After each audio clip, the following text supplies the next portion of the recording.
بسم الله الرحمن الرحيم. الحمد لله رب العالمين والصلاة والسلام على رسول الله صلى الله عليه وسلم.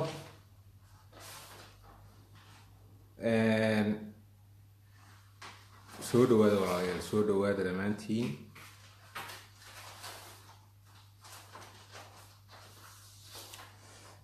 soo dhawaada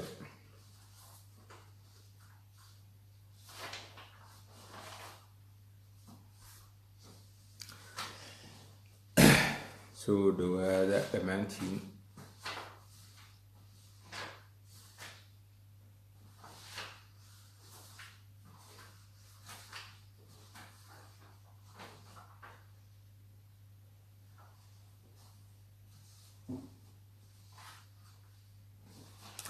soo dhawaada dhammaantiin walaal. sidoo kale salaan sare maxaan xirsi aad baan ku salaamay.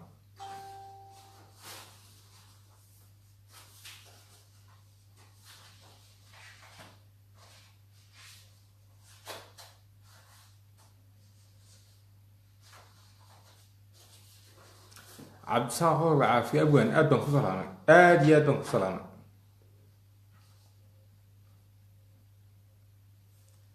cabdiraxmaan axsan sidoo kale walaal aad baan ku salaamay.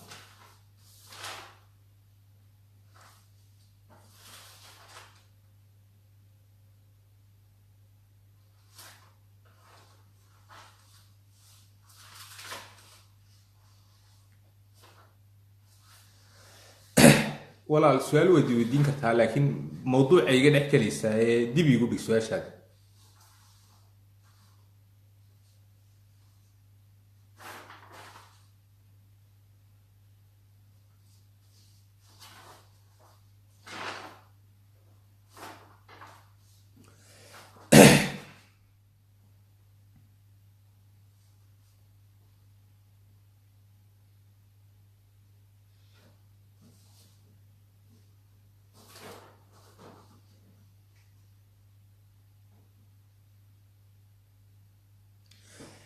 horta walaal waxaan idinka codsanayaa dhammaantiin inta soo gashay, waxaan idinka codsanayaa dhammaan inoo sheergareeya kuna infeydgareeya asxaabtiina insha allah bidnillahi alkariim. waxaan rabaa in meelaha loo dhintay maanta walaal axmed cabdi, walaal salaanta waan kaa qaadayaa, waad salaaman tahay axmed cabdi, kaamaan qaadi waayey. axmed gurey walaal waan kaa qaaday aada iyo aad. dhammaantiin walaal cabdiwahaa booska aad baan walaal ku salaamay.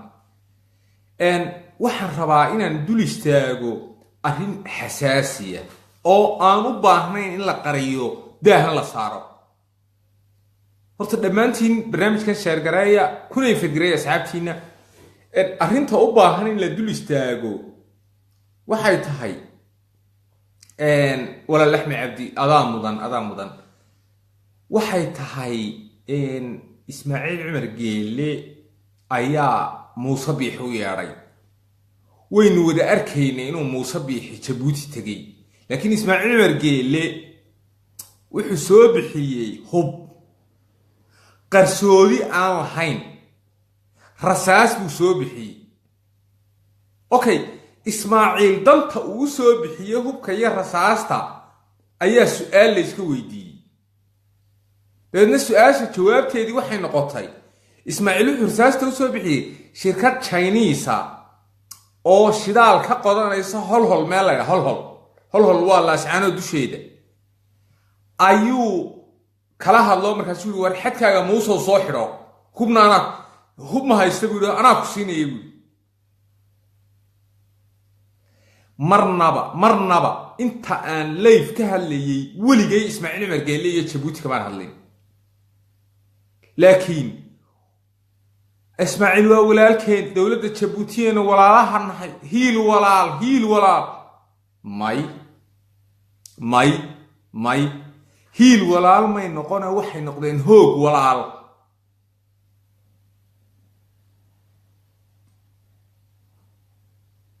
ummad soomaaliyeed oo isku dhibaataysanoo iyagu puntland iyo somalilan iyo qabaa'il iyo wax isu haysataa ayuu isaga laftiisii hub soo siinayaayo ou halkaa kusoo faraqaya. dad baa jira ku farxayo le Ismaaciil waa garabkayaga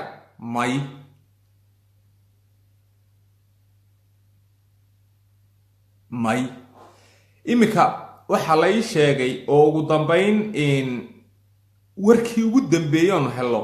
in hubka qaybna uu diyaarad soo saaray oo Hargeysa laga soo rogay qaybna ay dhulka soo martay oo sayla ay marayso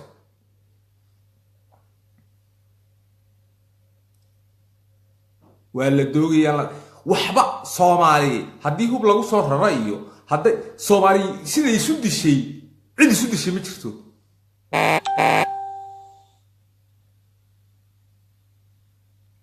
marka waxba yaan Cabdilaahi Faad baan ku salaamay waxba yaan Ismaaciil Margeeli aanu ku meeraysan hub la soo diro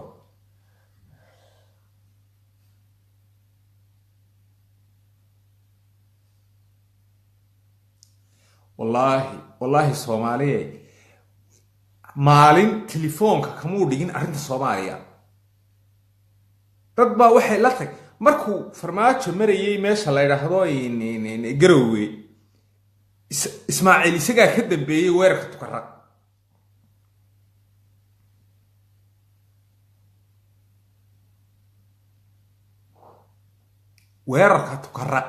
Ismaaciil Umar Geela ka dambeeyo amar siiyay Muuse waayo Muuse markaa Djibouti buu la joogay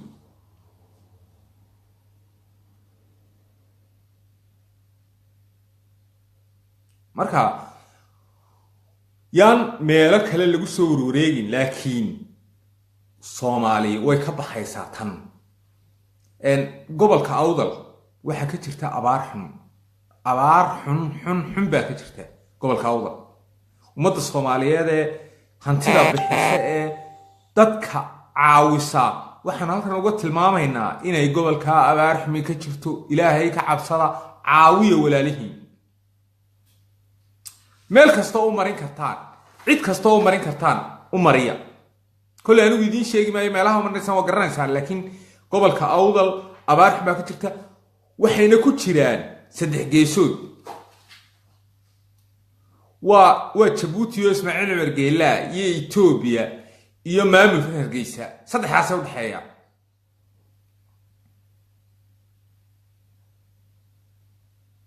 marka insha Allah billahi kareem gobolka Awdalna walaal inaad caawisaan oo u istaagtaan ummadda Soomaaliyeed meel kasta oo joogtaan hadday isku yaro Soomaalida ku jirto waan ka codsanayaa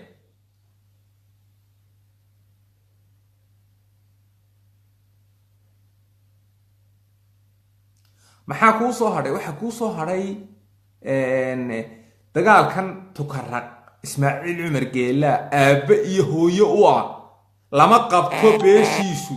beesha Ciise cid ka Soomaalisan ma jirto lama qabto dhamaantoodna halkan ka salaamaya laakiin isagu wuxuu ku jiraa qabyaalad hoose iyo wax hoose iyo waxaynan inagu garanaynin buu ku jiraa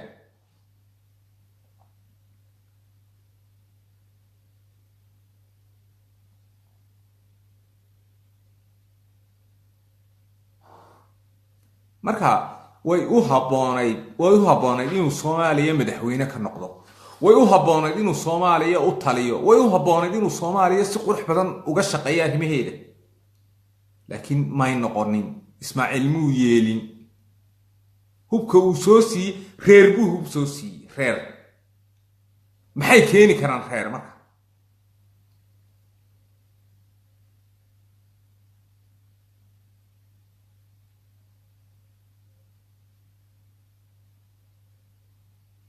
marka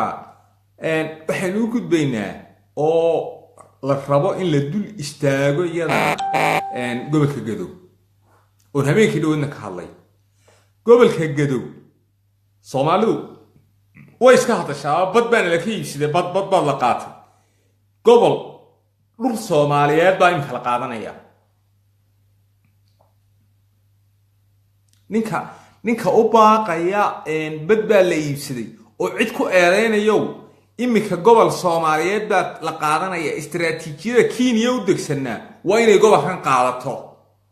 ama diid ama yaab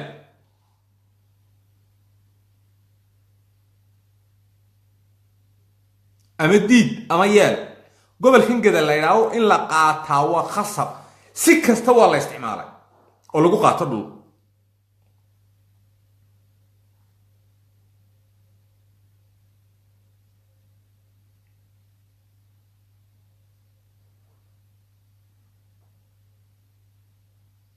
marka waxaynu sugaynaa horta dowladda federaalka dowladda dhexe halkan codsi baan uga dirayaa waxaan uga dirayaa anoo ixtiraamaya madaxda dowladda dhexe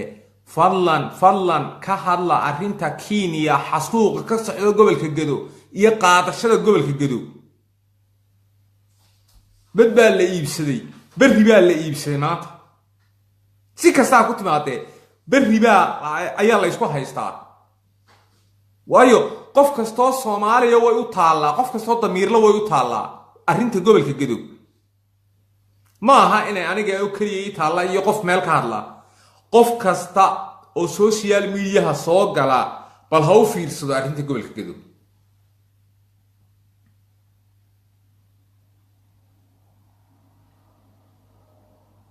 arrinta gobolka Gedo bal ha u fiirsado qof kasta oo social media soo gala oo wadaniyad Soomaaliya ku jirto waxaan ka codsanayaa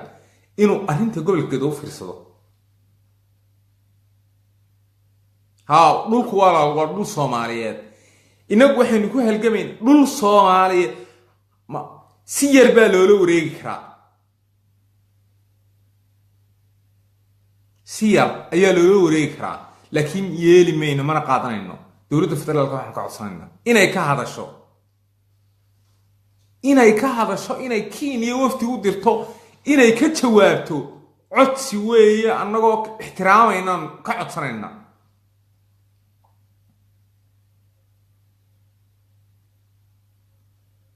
dowladda federaalka sidoo kale waxaanu ka codsanaynaa inay dowladda Djibouti la hadasho dowladda Djibouti ee nidaamka yar ee Hargeysa Muuse Biixi hubka u soo diraysa inay la hadasho waxba yaan afka laga dhowdhooran qof waliba uu ogyahay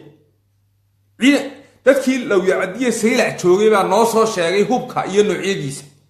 kuwii Hargeysa joogay diyaaradda looga rogay noo soo sheegay iskama hadlayno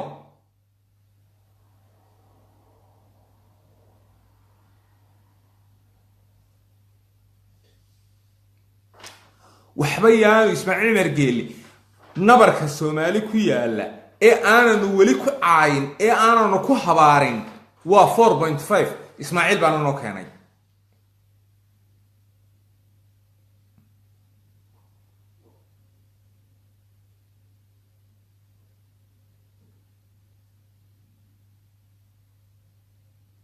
Ismaaciil baan noo keenay nabarka 4.5 la yiraahdo wax kale boo la sameyn karay laakiin ka isaga noo keenay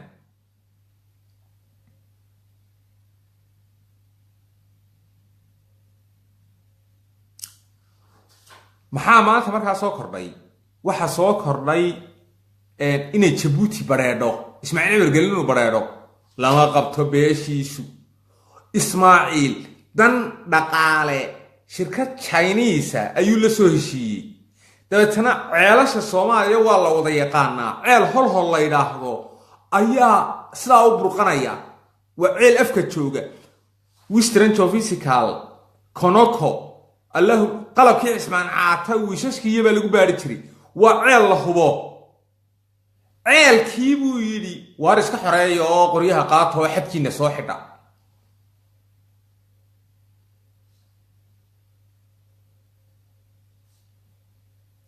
saasa hadaba Ismaaciil oo lagu la socdaa hubka aad keentay Lawyacadiye Saylacna waa la soconaa taariikhduna way isqoraysaa maalinba maalin nin walba taariikhda qoraysa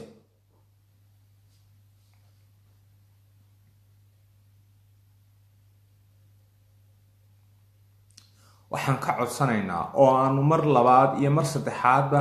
ra'iisul wasaare Xasan Cali Khayre iyo madaxweyne Maxamed Cabdilaahi Farmaajo aan u diraynaa inay dowladda Djibouti la hadlaan dowladda Kenya ee gadi xasuuqaysan ay la hadlaan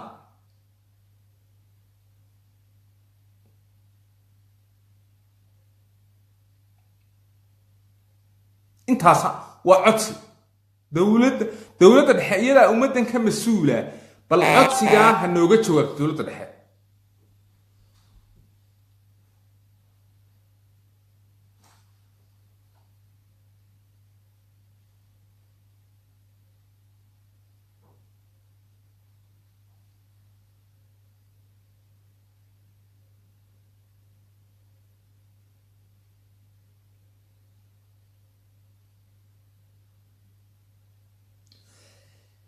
colaadda ka soo aroosnaatay degmada Ceelaf Weyn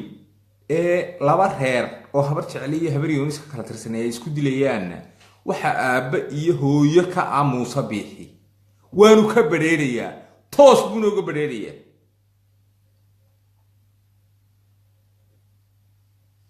waxba yaan siiga la isku qarin Suldaan Maxamed baa yidhi waxba yaan qiiq la isku qarin wallahi toos buu ga badheerayaa. iyagana waxaan leenahay war walaala ahayd war waa isdhasheen ilaahay intaa ka yaabtaan nabadooba oo walaalooba.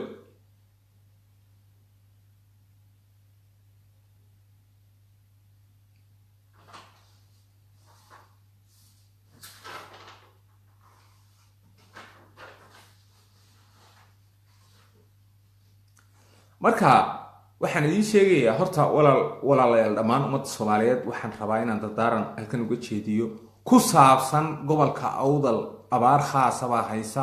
goodoona way ku jiraan waana dad Soomaaliyeed waana hoogiya aqoonta iyo ilbaxnimada. fadlan waxaan ka codsanayaa meelaha loo mariyo waa taqaanaane u dira qolooyinkii qurba joogta ahow qolooyinkiina lacagta haysto u dira oo kulligeena aan wada dirno oo jeebka aynu ka soo saarno gacanta. waa qodob. gobolka Gadow qofka u haysta in mareexaan laga qaadayo waa gobol Soomaaliyeed oo la qaadanayo ama ku seexo ama ku soo toos waa gobol Soomaaliyeed oo la qaadanayo waana istiraatiijiyadda Kenya u degsan bay ka mid tahay.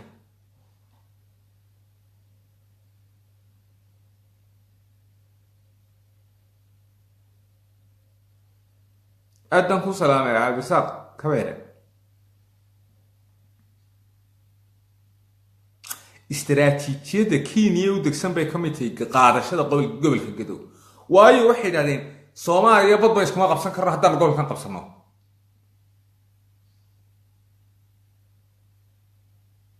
haddaan gobolkan qabsano Soomaaliya badba isku maxay u leeyihiin badba gobolkan qabsanayna gobolkiibay si kasta dhar baa la soo labisanayaa al-shabaab baa la iska soo dhigayaa dad baa la leynayaa taawarka hormuudiyo baa la jabinayaa xawiladaha la jabinayaa haye Axmed Madoobe aan hadlaynin. Axmed Madoobe gabigiisa wuxuu ku mashquulay wax yaroo iska maynara oo kismaayo dhexdeeda yaala oo isaga looga roonaa darajo ahaan waa looga roonaa.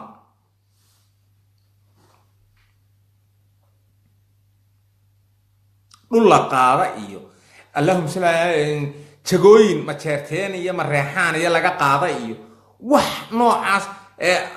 awra male dhul laga qaada iyo waxay kordhinaysaa ma jirto.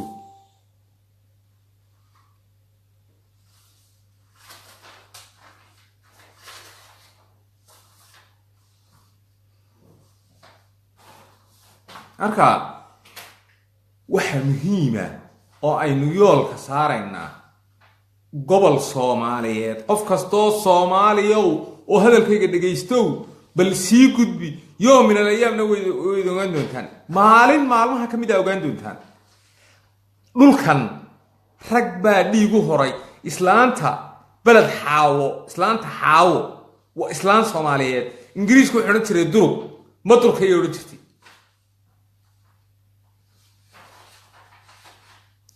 walaal maxamed khaliif faarax walaal Puntland wali kuma jiro dee Puntland dhul Soomaaliyeed uma ka mid tahay ma durkay oran jirtay.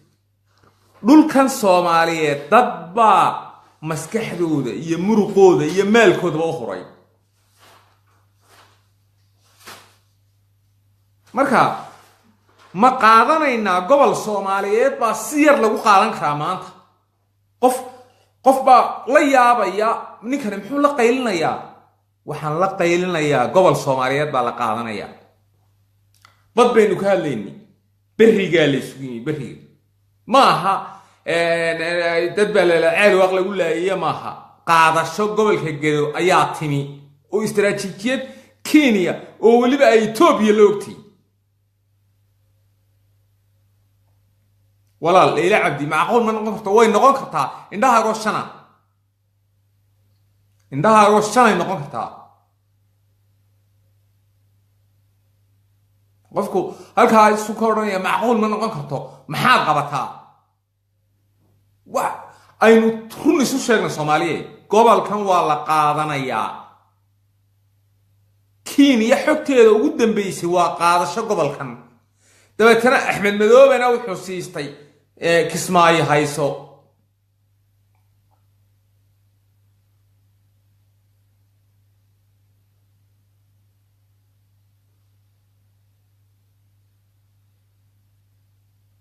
marka meel kastaynu joogno eg fikirka aynu walaala ka noqono eg waynu qaybsanay qalbi ahaan baynu qaybsanay cuqdad ahaan baynu qaybsanay reer ahaan baynu qaybsanay laakiin qalbigeena aynu walaala ka noqono gobolkan waa la qaadanayaa totally sida ay ku socoto laakiin maxaa Soomaalida ku waajiba badda way ka kaceen badii baa la gatay war beriga ka kacay beriga ka kaca ilaahay inta ka yeetan beriga ka kaca mid labaad inta social media ka hadashay wadaniyiina qayb badan fariimo waan u diray qaybna waan u diri doonaa ha ka hadlaan live ka soo galaan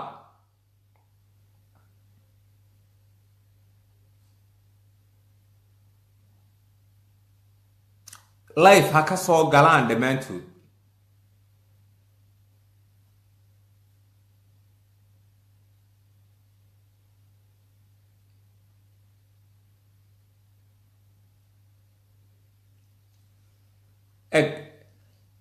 erayada Soomaalidu ku hadasho waxa kamid ah walaahinayna qaadan karin iyo dhaar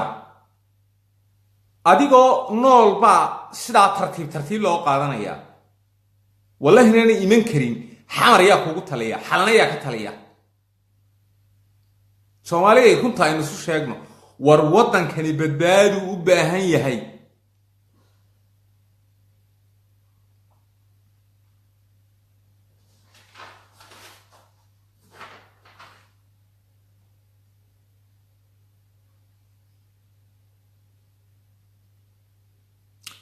waxa aan rabaa inaan halkan fariin u mariyo dadka Gedo ku nool cidii dhageysataana dadka reer Gadoodka ah fariintan ha gaarsiiyaan ha isdifaacaan taasaan ugu celinaya inta ummad Soomaaliyeed soo gaadhayso istifaac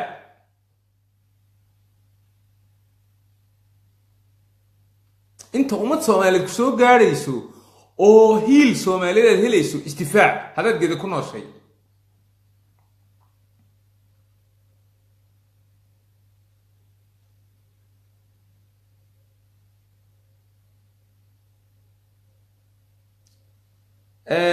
waxaan kaloo rabaa inaan halkan aad u taabto Allahumma salli ala Muhammad Ra'iisul Wasaare Xasan Cali Khayre wuxuu aad uga dhex muuqday shirkii ganacsiga adduunka xanaxaynta walaal waan ku salaama shirkii ganacsiga adduunku Ra'iisul Wasaare Xasan Cali Khayre aad uga dhex muuqday sharaf iyo karaamo khudbadii ugu qiimaha badneed buu ka jeediyay waa la wada dhageystay dadka ku meereysanaya mucaaradnimo goobaha miyaa tagi jirtay maxaadna tustay dee anagu shacab Soomaaliyeed baan nahay maxaadna tustay haddaad Ra'iisul Wasaare hore ahayd iyo haddaad Cabdiraxmaan Cabdishakuur ahayd mana tustay maya nama tusin laakiin dawladana tustay waxba yaan lagu meereysan inta dhuusamareeb 200 oo nin ay madaxweyne Farmaajo la kulmeen ayay waxay ku yiraahdeen Ra'iisul Wasaaraha xil ka qaad qabiilka doontana u dhiib waa qof nabcays qof nabcaysi weeye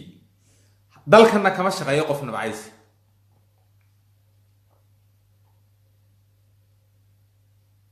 dalkan kama shaqeeyo Soomaaliya qof nabcaysi haddaad necabtay iska noolow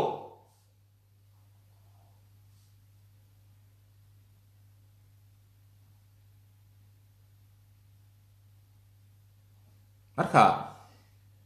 waa dawlad dhaqaaqday wasiiradooda dhaliil uma hayno kulligood dhaliil wasiirka maaliyadda waa gacanta ugu aaminsan Soomaali wasiir Beyle wax dhaliil aan u hayna haddii xilka laga qaado wasiir ma aha in reer hebel xilka laga qaaday haddii taabid laga qaaday ma aha in reer hebel xilka laga qaaday laakiin kuwii noo keenay baynu doonaynaa inay hebel kale noo keenaan soo taabid naga wada qaadan ha taabid kale noo keen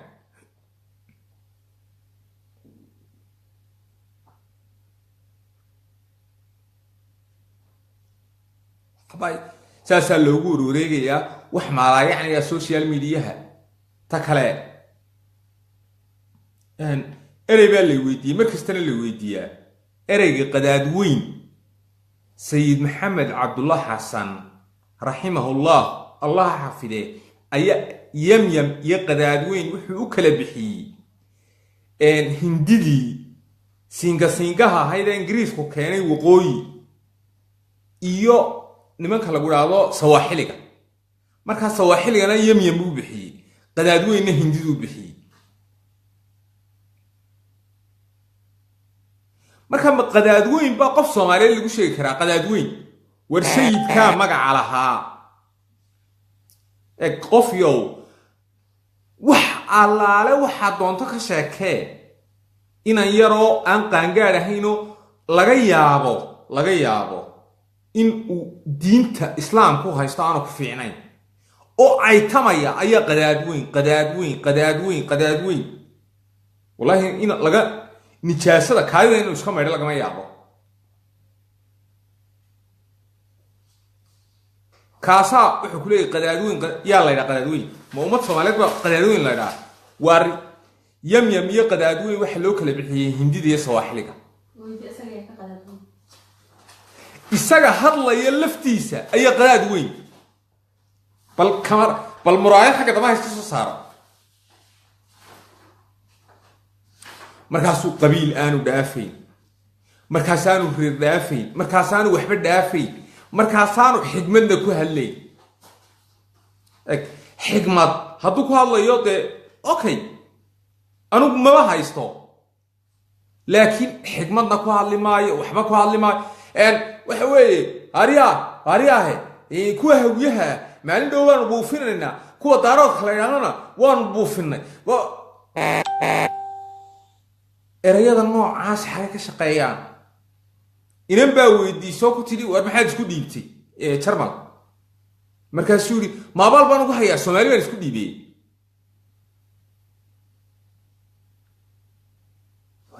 yaa ilaahay yaqaan war meel la kala tagi maaye waa la doogayaan la dacaroor erayadaadana qodob u sameeyo qodob ha gafi hadalladaada dhow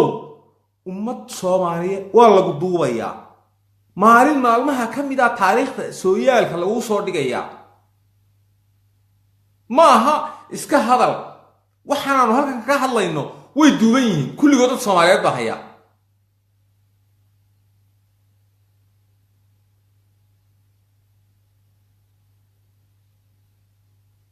marka intuu soo hii kaco ayuu dad caayada dadka la caayaa ceebaylaan waa lagu duloobaa xitaa qof kasta oo cayda dadka badiyaa wallahi wuu duloobaa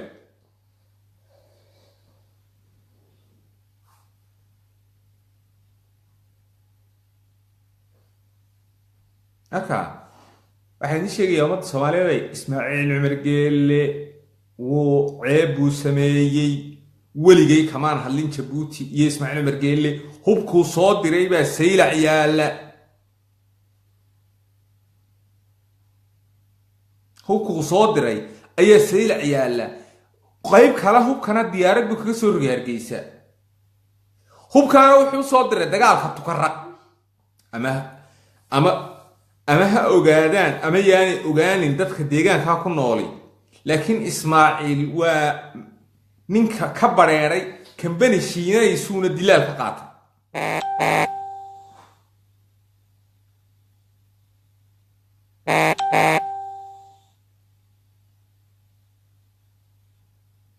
marka waxaan ummadda Soomaaliyeed rabaa inaan la wadaago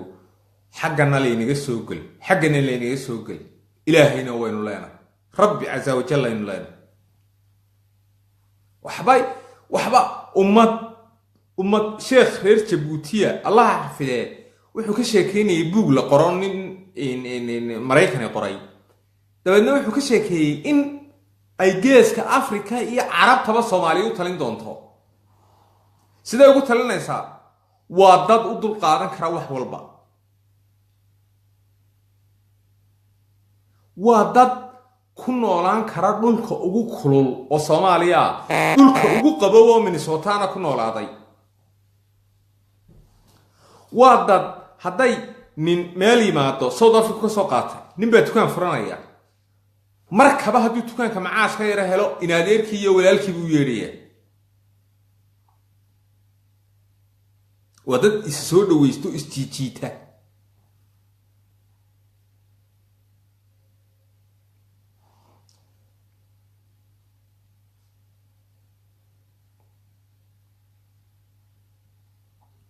walaal maxaan kaga celiyaa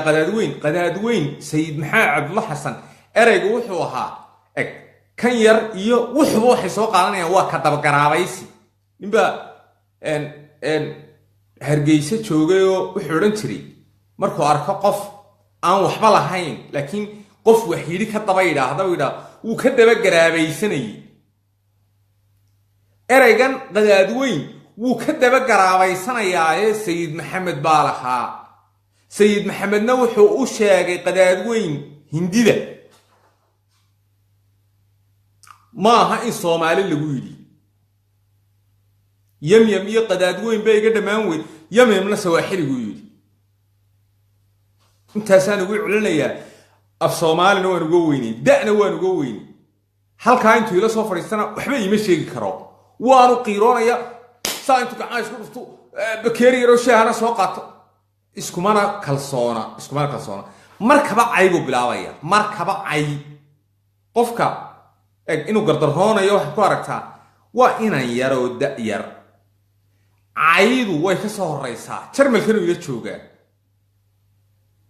waan ogay qaabku u nooliyay sidoo nooliyay intaba turjumaanada u turjuma ee af Soomaaliga ugu turjuma waa ayo waa ku qadaadweyn ku sheegayo waa nooc qadaadweyn ku sheegayo laakiin alxamdulillah iyagu way walaalnimo in waraystaan waxba kama xuma marka waa ilaahay aqli haw yeelo ilaahay aqligiisa koriyo kulli anigu cudad uma qabo laakiin waxaan jecelay inuu noolaado oo sare u fakaro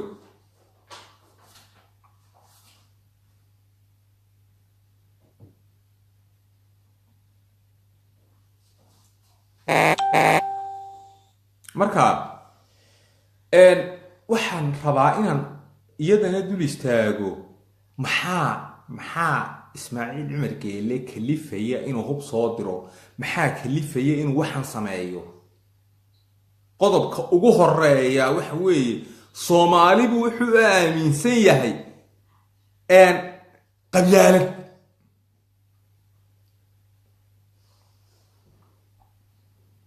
walaal ummadda Soomaaliyeed Ismaaciil Cumar Geele waxay lahaayeen walaalkeen hiil laakiin may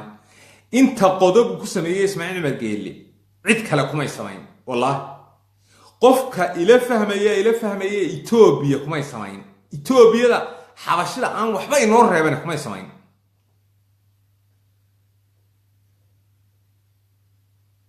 maxaa cadaynoo haysaa waxaan walaal cadaynoo hayaa waxaad dib u eegtaa kiliibyada uu leeyahay Ismaaciil Cumar Geele wareysiyadiisa waxaad dib u eegtaa waxaad waraysataa dadka saylac iyo lawyacadda ku noolna warayso qofkay weydiiyo ha ku mashquulin baa la yidhahdaa commentige qofkay weydiiyo bal waxaad weydiisaa saylac iyo lawyacaddo ma soo mareen hub ismaaciil soo bixiyey hadday noqoto beentay dee dib hay waraysanba laakiin hadday noqoto run haa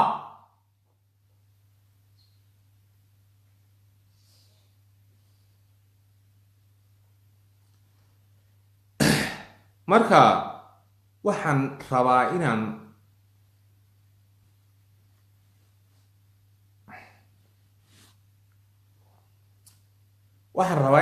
halkan in kelmad idinka tilmaamo kelmaddaasi waxay tahay kolley Soomaaliya iyo dowladdan dhexe way turunturootay way jabtay way ka caafariisatay laakiin ilaahay casa wajalla weli way nooshahay cadow badan bay yeelatay imaaraad Itoobiya lacag la soo bixi Kenya gobol la qaato bad la qaato wax walba laakiin weli way nooshahay waxaan rabaa ummadda Soomaalida inaan u sheego idinku midooba ilaahay inta ka yaabtaan idinka Soomaaliya horta midooba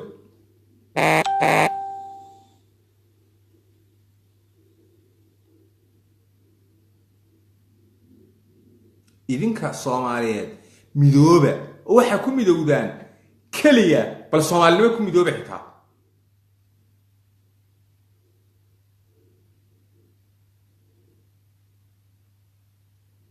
Soomaalinimo ku midooba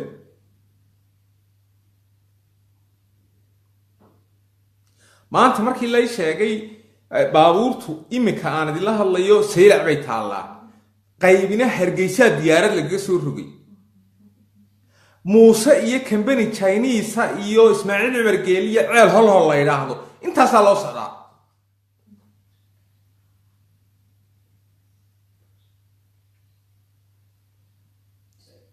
wax kale oo dam iyo bug iyo waa xad baan soo xidhaynaa iyo xadkaygaan soo xidhaynaa wallahi bay ka tag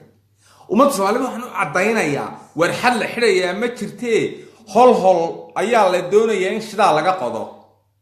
dabeetana waxa la yiri war qolada iska yara dulki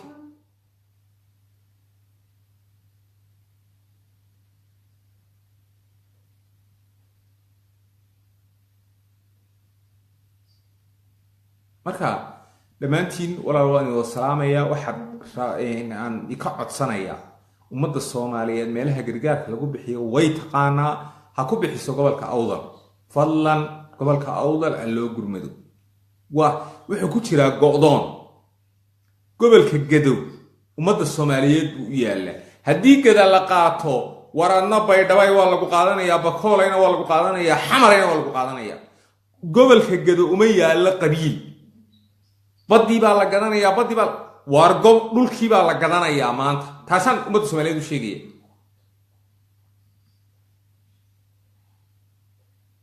ummadda Soomaaliyeed waxaan u sheegayaa dhulkii baa la gadanayaa ma aha badii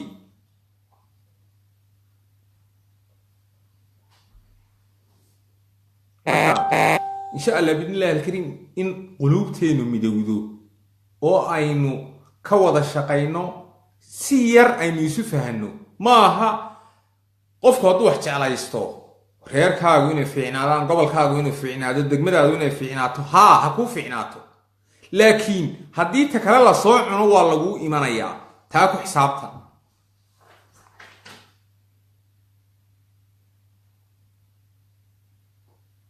haddii ta kale la soo cuno adna waa lagu imanayaa marka walaal khayr baan rajaynayaa wassalaamu calaykum waraxmatullaahi wabarakaatuh